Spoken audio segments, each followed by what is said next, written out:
Dan kita mengakui terdapat 28.000 katakanlah penerima manfaat yang mengalami gangguan dari makanan itu dengan berbagai sebab. 28.000 ini sebagian besar tidak perlu dirawat, hanya sebagian kecil. Dan 28.000 ini dibandingkan dengan 4,5 miliar, statistiknya adalah kalau tidak salah 0,0006. Pak Kodari, tolong dikumpulin ya video klip yang ramalkan kita pasti gagal, yang mengatakan saya menghina bangsa Indonesia. MBG ini penghinaan kepada bangsa Indonesia. Kita mau menyelamatkan anak-anak kita, dibilang menghina. Ini harus ada rekam digital ya, direkam semua. Insya Allah kita mencapai 80 sekian juta. Aku minta biar saya bisa tiap malam saya lihat-lihat ya. Baraya, saya termasuk orang yang percaya bahwa MBG itu haram untuk dikonsumsi. Saya mohon maaf, tapi kenapa seperti itu? Pertama, MBG itu adalah makanan yang jatahnya anggarannya itu 335 triliun rupiah, dan itu diambil dari memotong anggaran pendidikan 40%, memotong anggaran kesehatan 15%, dan potongan-potongan yang lainnya, disatukan sampai sebegitu besarnya, kemudian dibagikan kepada 90% orang kaya. Memotong hak orang-orang miskin, diberikannya kepada orang-orang kaya. Itu adalah alasan penolakan saya terhadap MBG, dan saya pikir itu adalah haram. Kalau memang program MBG akan merusak harga pasar, buat apa diadakan itu Pak? Kenapa urusannya untuk rakyat kecil selalu mahal dan mahal Pak? Pasti tanya pedagang ini karena sayuran dipakai untuk program MBG. Ya ayamnya langka aja, jarang. Saya jual kalau di sini 4850 Pak. Biasanya 45. Naiknya 4.000 sekali. Sekilo. Kalau ayam dia naiknya 8.000. Ya, rata-rata pedagang ayam ngomongnya karena semenjak ada MBG lah, ayam itu udah diborong semua oleh itu apa namanya, supplier lah gitu kan.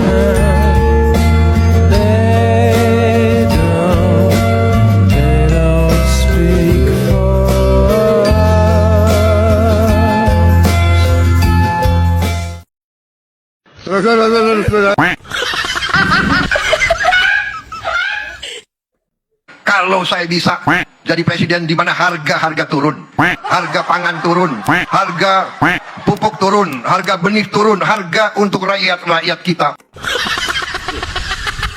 Hoak.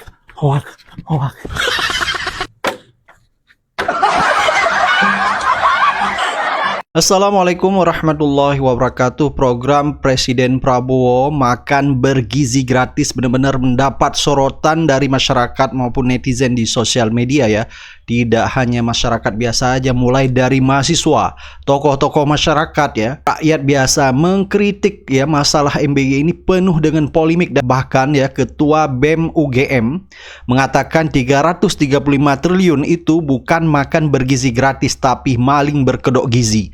Jadi Ketua BEM UGM ini benar-benar sangat keras sekali mengkritik makan bergizi gratis dipelesetin jadi maling berkedok gizi. Jadi proyek makan bergizi gratis ini dipertanyakan oleh rakyat ya, kenapa begitu banyak yang terdampak keracunan MBG ini, tidak ada satupun yang menjadi tersangka. Tetapi kemarin kita lihat ya, polisi begitu cepat menetapkan pemilik warung tersangka kasus keracunan massal jamaah pengajian di Kediri, dan menyebabkan keracunan massal jamaah pengajian langsung ditangkap. Bagaimana dengan proyek MBG ini? Dan ini menimbulkan berbagai reaksi komentar dari masyarakat maupun netizen di sosial media. Baik, langsung saja kita simak videonya. Dan kita berharap ya Prabowo bisa mengevaluasi proyek MBG ini tidak hanya omon-omon saja ya.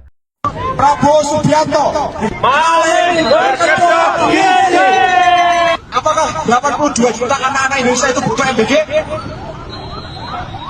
BPS sendiri mengatakan bahwa kemiskinan kita itu kurang dari 10%. Meskipun ukuran kemiskinannya adalah sehari keluar 25.000. Tapi kalau kita pakai logika yang sama, harusnya yang mendapat MBG bukan semua anak-anak, tapi hanya 9% anak-anak. Tapi kenapa 82 juta anak-anak harus dipaksa makan MBG? Proyek! Karena proyek. Satu SPBG, ownernya yang punya yayasannya itu bisa punya revenue per bulan 100 sampai 125 juta. Yang bisa punya SPBG itu bukan melalui mekanisme yang demokratis, tapi yang dekatlah yang dapat. Sementara ada seorang anak di NTT yang memutuskan bunuh diri hanya gara-gara uang 10.000. Ini rezim zolim. Ini lebih zolim daripada Fir'aun. Ini lebih zolim daripada Abraham.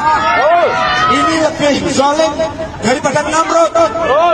Ini adalah rezim Prabowo Subianto dengan program MBG, bukan makan bergizi gratis, tapi maling berkedok gizi. Lagi rame nih postingan Bang Rocky, katanya tunjangan makan DPR sama biaya rapat kabinet dihapus aja, ganti pakai MBG, makan bergizi gratis. Bayangin aja, pas rapat paripurna, bapak-bapak yang terhormat nggak lagi makan prasmanan hotel bintang 5, tapi antri bawa wadah sekat plastik isi nasi, telur balado, sama susu kotak. Menarik sih, biar ngerasain apa yang rakyat makan. Adil kan? Satu menu untuk semua. Lu kenapa ngurusin politik terus? Kasih paham bang. Gua muak, semua orang muak. Lu yang ngapain diam? Keadaan udah sekacau ini lu masih diam, punya otak gak lu? Lu bayangin orang demo dari pagi sampai malam gak ada tindakan, gak ada solusi. Orang udah demo aja masih kayak gitu. Gimana kalau semua orang diam? Apa gak makin diinjak-injak rakyat ini? Tak bisa diam. Gimana? Dia aja yang kulitnya putih, ganteng, hatinya terketuk, tahu paham kalau bangsa ini nggak baik-baik aja. Keadaan sekacau ini lu masih diem. Punya otak nggak sih lu? Kan dia bilang begitu. Dia paham kondisi negara ini, paham. Dari pagi sampai malam di demo, nggak ada solusi. Apalagi nggak di demo. Kalau kita masih diem lihat negara ini, berarti bener-bener ini Indonesia banget. Nggak masyarakatnya, nggak pejabatnya. Carut marut, Indonesia harus carut marut. Yuk kita kuat-kuatan pura-pura hidup bahagia, kuat-kuatan pura-pura hidup sejahtera.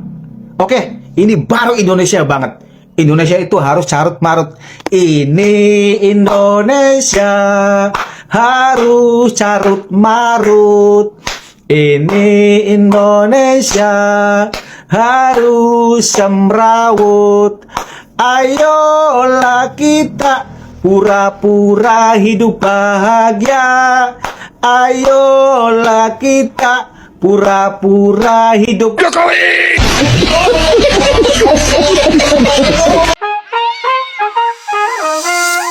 Kalau saya rasa sih, saya mohon maaf ya. Unek-unek apa-apa bebas. Selamanya Prabowo ini nih udah 1 tahun belum ada perubahan. Omong-omongan begini aja. Tapi perubahan belum ada. Ekonomi juga kalau kita ngeliat begini kayaknya belum ada peningkatan. Masih gitu-gitu aja. Kalau Presiden Prabowo, saya mohon maaf ngomong ya. Prabowo tuh artinya bener-bener hati rakyat. Cuman ikut yang bawah-bawahannya ini. Yang bagus tuh diganti. Bantu-bantunya sebagai Bahlil pada itu. Diganti tuh. Erlangga. Pokoknya yang masih di grup Jokowi. Kasih Luhut pada itu. Emang bagus tuh. Kagak. Ya gila. Ya. Itu harusnya diganti semua. Baru begini. Dirombak semua itu. Kalau masih dipegang menteri-menteri dari Jokowi, mohon maaf saya, nggak bakal berubah. Coba aja nanti lihatin. Kenapa banyak kontraktor masuk ke dunia MBG ini? Nah bilang Ustadz, efek dari efisiensi. Tidak ada pembangunan infrastruktur. Nah ada ini pegawai mau dikasih kerja. Ada ini bank yang mengejar kita. Ada proyek makan gratis. Ada tim sukses, kami ini tim sukses dulu. Masuk. Bayangkan Pak, dari pengusaha kontraktor jembatan, tiba-tiba ngurus makanan. Ini salah memang ini Pak. Karena Nabi bilang, siapa yang diberikan pekerjaan tidak sesuai dengan keahlinya, tunggulah kehancurannya. Maka prinsipnya, selama MBG ini dinilai sebagai proyek, maka tidak akan berhenti masalah. Tapi selama MBG ini dinilai sebagai ladang amal, berpastabikul khairat, insya Allah akan menjadi solusi mencerdaskan kehidupan bangsa kita. Gue bakal jelasin kenapa MBG itu bisa bikin inflasi, dan ini udah gue peringatin dari 2 bulan yang lalu dan gak ada orang yang percaya sama gue.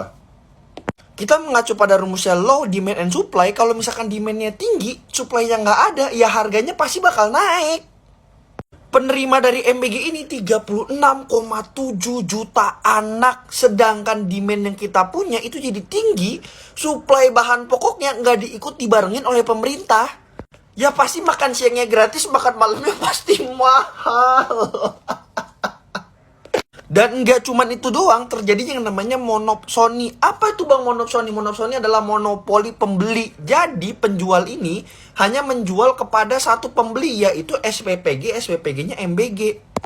Nih, gue dibikinin bagannya di atas, kalian bisa lihat SPPG itu langsung ngambilnya yang ke paling atas. Kalau nggak dari tengkulak, ya kalau nggak dari distributor besar, ya kita masyarakat kecil paling bawah ya dapat harganya mahal. Karena keadaan barangnya menjadi langka karena sudah diambil di paling atas sama SPPG besar. Bayangin aja deh lu pada, satu SPPG itu buat 3.000 orang anak. Butuh berapa puluh kilo ayam, berapa puluh kilo telur, dan berapa ratus kilo nasi. Dan warga TikTok malah menghujat gua, padahal udah gua kasih tahu dari 2 bulan yang lalu. Nih, gua jelasin lagi kenapa MBG bisa jadi inflasi. Ini nih, kalau pemerintah bikin program kayak tahu bulat, dadakan. Kagak ada prepare-nya, yang kena siapa, rakyatnya juga. Dulu, depan sekolah itu hidup. Bel berbunyi, anak-anak keluar. Pedagang cilok, gorengan, es, roti, ikut tersenyum. Ekonomi kecil bergerak, ada denyut kehidupan. Tapi sekarang, program makan bergizi gratis, niatnya baik. Anak-anak kenyang, gizi terpenuhi, dan negara hadir di sana. Tapi ada satu pertanyaan yang jarang kita ajukan. Siapa yang perlahan-lahan menghilang dari ekosistem sekolah? Pedagang kaki lima. Orang-orang kecil yang selama puluhan tahun hidup dari halaman sekolah. Bukan mafia pangan, bukan konglomerat, hanya rakyat biasa. Dalam sosiologi ini disebut dengan kebijakan sektoral yang lupa ekosistem sosialnya. Negara fokus pada output, makanan sampai ke anak. Tapi lupa dampak sosial, siapa yang tersingkir dari sana. Sekolah itu bukan ruang steril, ia adalah ruang sosial. Ada guru, ada murid, ada orang tua, dan ada ekonomi rakyat kecil. Ketika negara masuk terlalu dominan tanpa dialog, yang terjadi bukan kolaborasi, tetapi penggantian peran. Pedagang tidak salah, program juga tidak salah. Yang bermasalah adalah cara berpikir kebijakan, top-down, teknokratis, dan minim empati sosial. Padahal bisa saja begini, pedagang dilibatkan, dilatih, disertifikasi, menjadi bagian dari program MBG. Bukan disingkirkan, tapi dinaikkan kelasnya. Karena negara yang kuat bukan hanya yang memberi makan warganya, tetapi yang memastikan tak ada yang kehilangan hidupnya demi sebuah program yang katanya demi rakyat. Sekolah seharusnya mendidik keadilan, bukan tanpa sadar mengajarkan yang kecil boleh dikorbankan. MBG ini benar-benar menjadi peternakan berskala besar koruptor-koruptor dan seluruh Indonesia dan seluruh tingkatan, karena tidak ada persiapan, tidak ada pengawasan, dan semuanya bekerja secara terburu-buru. Nah, MBG ini berpotensi untuk membuat APBN kita jebol dan ekonomi melemah, sehingga itu membuat investor melakukan aksi cabut atau profit taking. Nah, itu membuat indeks kita koreksi cukup dalam. Tapi menariknya di sini, Pak, aksi yang mereka lakukan itu tidak pelan-pelan, tapi dihantam langsung sekaligus. Jadi investor-investor yang kecewa dengan program MBG atau yang merasa pesimis dengan IHSG itu sudah kabur. Nah, tersisalah investor-investor yang baru, termasuk salah satunya retail kita. Problemnya adalah MBG menyerap anggaran 223 triliun anggaran pendidikan. Yang kita minta silahkan, tapi skala prioritas. Jangan menutup hati. Ini program bagus, iya bagus. Tapi jangan menutup hati, Pak. Banyak hal yang harus dipertimbangkan, termasuk kesejahteraan guru. Yang menyakitkan apa? Ketika pegawai MBG dijadikan ASN yang baru saja bekerja, lihat tidak? Begitu banyak guru-guru yang menangis. 300.000. Apakah saya sering menemui? Apakah kita diam saja? Kita sudah berteriak. Tapi regulasi belum menguntungkan mereka. Maka undang-undang Sisiknas ini yang menjadi jalan keluar. Saya dulu seorang guru, nggak terima rasanya. Ini menimpa terlalu banyak guru yang saya kira ini dijolimi oleh negara. Itu, Pak. Jadi saya harus mengungkapkan ini karena sedemikian banyak orang sangat berharap. Sekarang ada diangkat paruh waktu. Emang berapa gaji paruh waktu? Nggak jelas. Ada berita lagi, karena TKD turun kemarin digaji 600.000. Sekarang dia hanya menerima 223.000 per bulan. Pantaskah itu kita beri? Kalau menuntut yang di puncak gunung sana muridnya harus banyak, tidak bisa. Mungkin di sana hanya ada 20 orang siswa yang datang dari pegunungan-pegunungan. Itu juga harus menjadi perhatian negara. Sepenuhnya negara harus hadir. Berikan kesejahteraan yang layak kepada guru-gurunya. Jangan seperti sekarang. Sekarang pedagang di pasar tradisional itu pada curhat, rebutan. Jadi sama-sama jual bawang putih nih. Si dapurnya, SPPG-nya ngambil dari pemasok nomor 1. Jadi yang kena nih rumah tangga nih. Bentar lagi Ramadan Lebaran. Jadi kita ngelihat nanti inflasi pangannya naik gara-gara MBG. Ya, jadi perspektif MBG-nya nggak membuat ekonomi rakyatnya tumbuh. Oh, enggak. Tapi yang tumbuh segelintir kelompok yang dapat proyek MBG ini kan. Ya. Siapa tuh? Aduh, siapa kan? Partai katanya. Partai. TNI. Polisi. Pengusaha juga kan didapat nih, Mas. Pengusaha juga dapat. Betul. Nah, kalau itu ceritanya MBG hanya sebatas bagi-bagi proyek aja nih, bukan kesungguhan untuk membangun ekonomi rakyat ya, seperti jargonnya Pak Prabowo ya, Mas. Jauh. Saya ketemu beberapa kepala daerah ya, mereka juga cerita awalnya kita kira MBG nyerap pangan lokal. Iya. Jadi meskipun ada efisiensi anggaran tuh 2025 kemarin, itu paling nggak petani, UMKM gitu ya di daerah. Enggak, mereka bingung. Nih kepala daerah pada nanya, Mas itu cek deh MBG ini pasokannya ngambil dari mana ya? Terutama daerah-daerah yang memang di situ berasnya masih kurang dan lain-lain. Ya saya bilang, semua ngambil dari pasar induk di Jakarta. Jadi bypass gitu ya, atau di sentra-sentra pangan. Jadi daerah yang MBG-nya sehari bisa berapa ribu porsi, itu kalau dicek UMKM sekitarnya, itu banyak yang melongo aja. Mati malah. Iya, rebutan. Andaikan ya guys, dulu Jepang itu dipimpin oleh Prabowo Gibran. Pasca pengeboman Hiroshima Nagasaki tahun 45 itu ya. Mungkin yang ditanyakan itu bukan berapa jumlah guru yang tersisa, tapi berapa hektar lahan yang bisa ditanam buat sawit. Berapa banyak pegawai MBG yang masih ada. Karena rezim ini lebih meyakini, kayaknya ya, lebih meyakini jika MBG itu lebih mencerdaskan daripada guru. Buktinya, gaji guru honorer kalah jauh dari tukang cuci piring MBG. Ya, beruntung sekali sih Jepang itu dulu dipimpin oleh Kaisar Hirohito yang lebih memprioritaskan pendidikan. Karena mereka sadar kayaknya bahwasannya bangsa tidak dibangun dari piring, tapi dari pikiran. Kalau tidak begitu, mungkin hari ini Jepang terkenal bukan karena teknologinya, tapi dikenal sebagai negara dengan pencipta catering nasional. Kalau tidak suka sama Prabowo, silahkan 2029 bertarung. Iya, yang pertama, apakah beliau ketika 2024 kemarin ketika Pilpres, apakah beliau menang karena bertarung? Nggak tahu. Saya pikir sejak 2019, sejak kami bikin Seksi Killers, nggak ada pertarungan sebenarnya. Jokowi Prabowo di 2019 sama sekali bukan pertarungan politik yang fair, karena sebenarnya dua-duanya disupport oleh kartel energi batubara, gitu, oleh oligarki politik yang logistiknya bersumber dari batubara. Itu oligarki batubara lah 2019. 2024 kemarin pertarungan apa yang dimaksud oleh Pak Prabowo begitu ya. Kita sama-sama melihat ada kecurangan konstitusi di MK gitu ya. Kita juga melihat bagaimana mobilisasi sumber daya publik, APBN dan segala macam untuk bansos, pengerahan aparat negara seperti yang sudah dipaparkan di Dirty Vote gitu. Jadi nggak ada pertarungan Pak Prabowo. Tapi itu memang refleksi dari politik Indonesia yang pernah kami tulis di buku Website Indonesia. Bagaimana politik itu saking mahalnya, semua kekuatan politik harus deal dengan para oligark gitu ya. Karena itu sumber logistik kita, dan para oligark itu sumbernya dari ekstraksi, tambang, sawit, perkebunan skala besar gitu ya. Dan ya mereka lah yang menyatukan para elit ini sebenarnya. Jadi tidak pernah benar-benar ada pertarungan. Syarat menjadi partai mahal, para partai menjadi mesin politik yang tidak mandiri secara keuangan, dia harus tergantung dengan para bohir, dan mereka inilah yang mengatur pertarungan. Jadi saya nggak ngerti pertarungan apa yang dimaksud Pak Prabowo.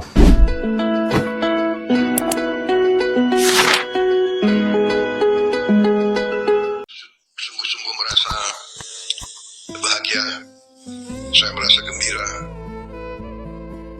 saya merasa puas hati karena saya melihat salah satu institusi yang sangat penting bagi negara dan bangsa kita, yaitu Kepolisian Negara Republik Indonesia, telah mengambil inisiatif. Mungkin di suatu bidang yang seolah-olah tidak merupakan tugas pokoknya.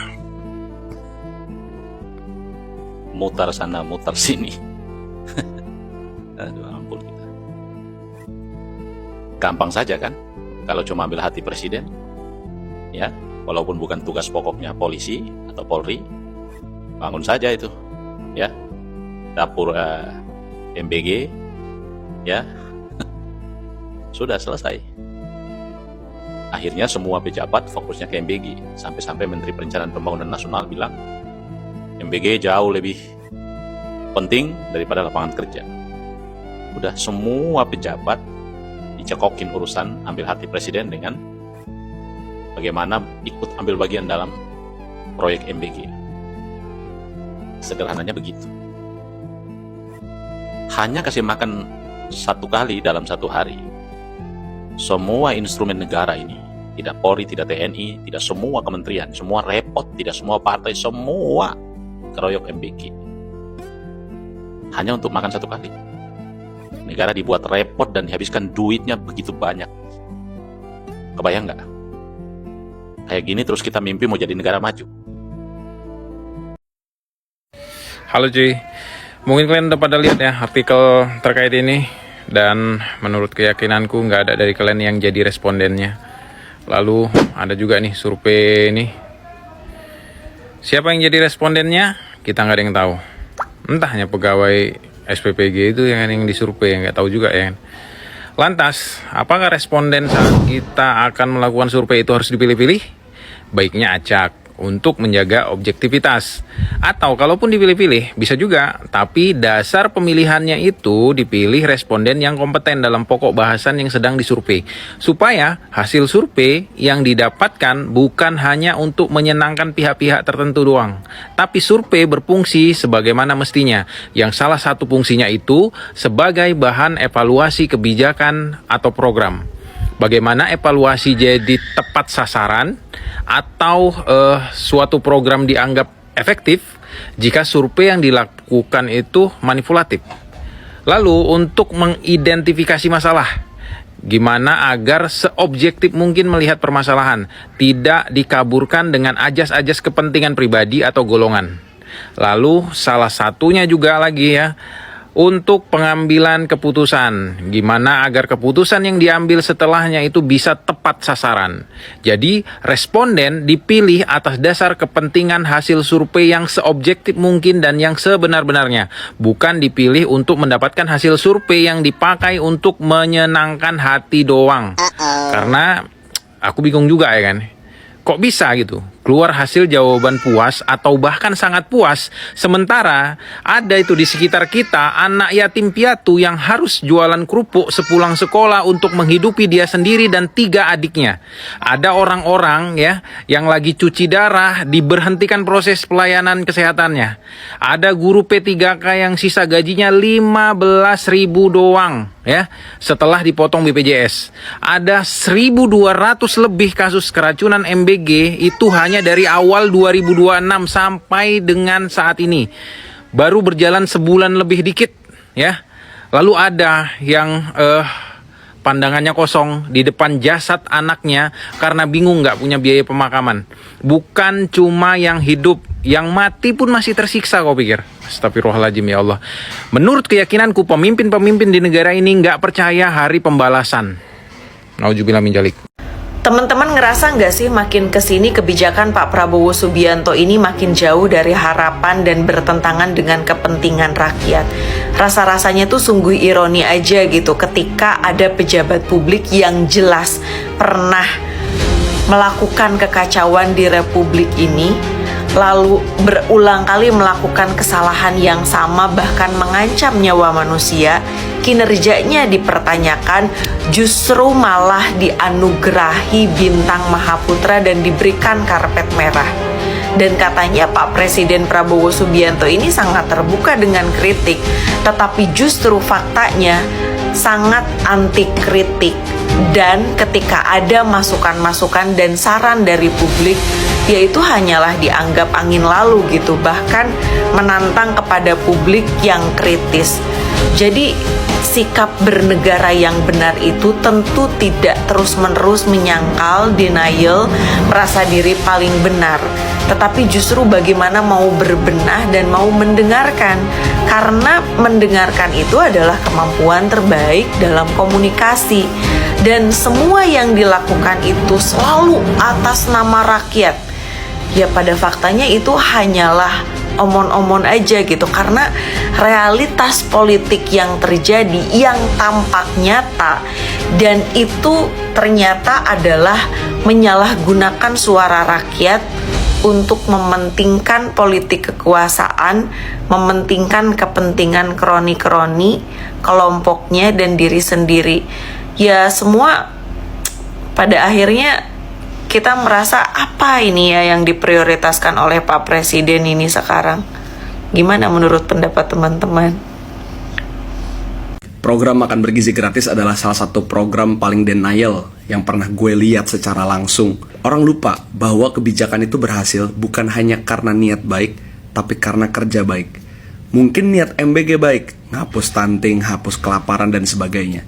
Tapi implementasinya, kerjanya, kita sama-sama tahu kok. Jauh dari bagus dan sangat-sangat destruktif. Wajar gue bilang destruktif.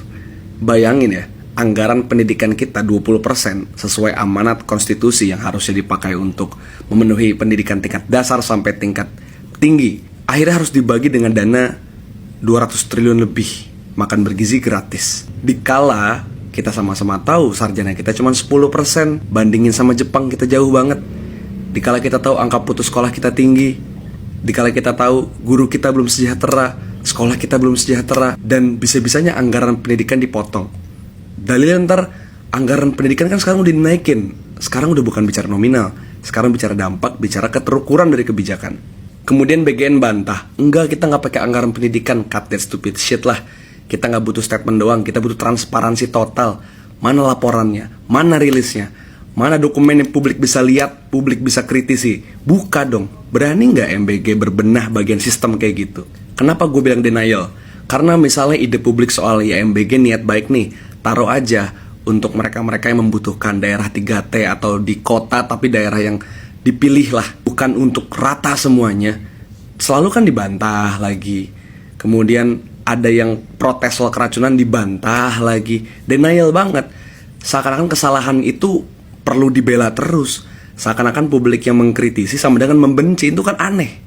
Buku implementation juga udah bilang kok bahwa seringkali kebijakan itu gagal dan destruktif bukan karena niat, tapi karena eksekusi di lapangan. Makanya kita kritisin. Makanya hati-hati, MBG lama-lama bukan jadi program lagi, lama-lama cuma jadi proyek. Jadi inget, niat baik gak cukup, kita perlu punya kerja-kerja baik. Dan negara jangan denial kalau publiknya kritis, jangan juga diteror gitu ya. Kita mau menyelamatkan anak-anak kita. Makan gratis beracun, anak-anak jadi korban. Makan gratis beracun, politik murahan memalukan.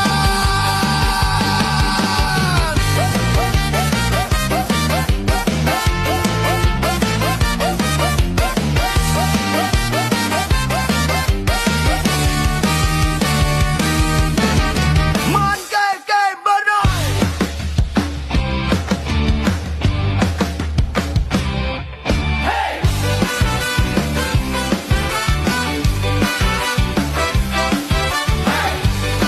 Bagi mereka yang waktu kita baru mulai 1 bulan saja, 2 bulan saja, kita sudah dihina, sudah diramalkan, pasti gagal. Kita mau menyelamatkan anak-anak kita, dibilang menghina. Insya Allah kita mencapai 80 sekian juta. Dari umur muda Letnan 2 tidak punya apa-apa. Saya siap mati untuk Republik. Kok saya sampai hati mau menghina? Tidak. Saya sisa hidup saya hanya untuk menyelamatkan, membangun Republik Indonesia.